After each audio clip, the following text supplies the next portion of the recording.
Sir पहला सवाल है सर, बरौनी कटिहार रेलखंड पर कोसी नदी के उपसेला में एक रेल पुल बन रहा है, तो उस रेल पुल का सर क्या स्थिति है और कब तक वो कंप्लीट हो जाएगा? क्योंकि उसमें कहा जा रहा है खंभा ही धंस गया, कोई टेक्निकल प्रॉब्लम है।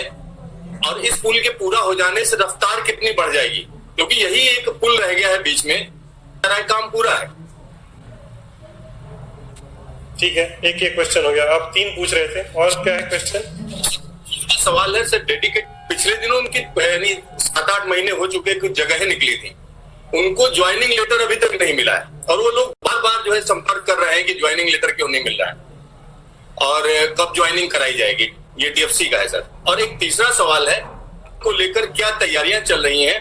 15 दिसंबर से क्या ये एग्जाम ऑब्जेक्ट होना है या नहीं होना? दूसरा, क्या इसके लिए विशेष ट्रेनें शुरू की जाएंगी, क्योंकि करोड़ों की संख्या में जो है इसमें अभ्यर्थी होते हैं सर।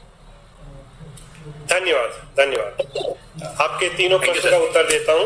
जहां तक कुरुसेलम ब्रिज का सवाल है, काम प्रगति पे चल रहा है, सारे गर्डर लॉन्च हो गए हैं, केवल 3 गर्डर और लॉन्च होने हैं और ये 3 से 4 महीने का इसमें समय लगेगा।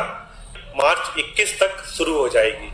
और इसमें जैसा कि आपने कहा कि इसको मैंने शायद पिछली बार भी इस पे चर्चा हुई थी कि जब ये पुल बन रहा था और ये जब इसकी तो किसी एक पिलर में कोई थोड़ी सी प्रॉब्लम आई थी, लेकिन वो समस्या बहुत पहले उसका टेक्निकल सोल्यूशन निकल गया है और काम बिल्कुल ठीक से चल रहा है। और जो 3 गर्डर लॉन्च होने हैं वो लॉन्च हो जाएंगे और मार्च 21 से पहले ये लाइन शुरू हो जाएगी।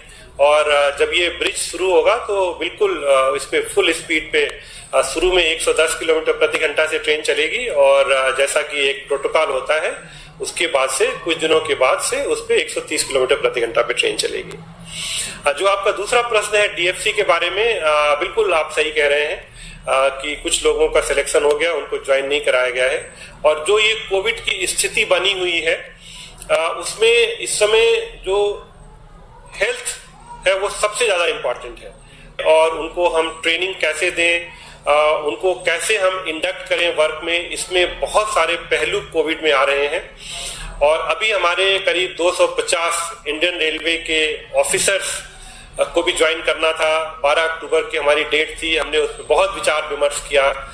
एक बार तो हमको ऐसा लगा कि शायद उसको हमको स्थगित करना पड़ेगा, फिर हमने काफी तैयारियां करी उसमें कि कैसे वो लोग अपना कोविड टेस्ट करा के आएंगे, बड़ौदा पहुंचेंगे तो उनके कैसे टेस्ट होंगे, क्या प्रोटोकॉल होंगे, और वो करके हमने 12 अक्टूबर को उनको ज्वाइन करा लिया। ऐसे डीएफसी का जो आपने प्रश्न पूछा है वो कोविड की वजह से डिले हो रहा है और इस पे भी हम लोग तैयारी कर रहे हैं कि इस कोविड के समय में हम ज्वाइन करा के उनको कैसे ट्रेनिंग दें, उनको कैसे वर्क में इंडक्ट करें, इन सब पे एक विचार चल रहा है। और ऐसा उम्मीद है कि दिसंबर के महीने में इन लोगों को ज्वाइन करा लिया जाएगा। जहां तक एनटीपीसी एग्जाम का है, शुरू होंगे, इसके लिए पूरी तैयारियां की जा रही हैं और ये एक बहुत बड़ा चैलेंज है कि के समय में हम कैसे इस एग्जाम को कराएं ताकि किसी को स्वास्थ्य के लिए दिक्कत न हो।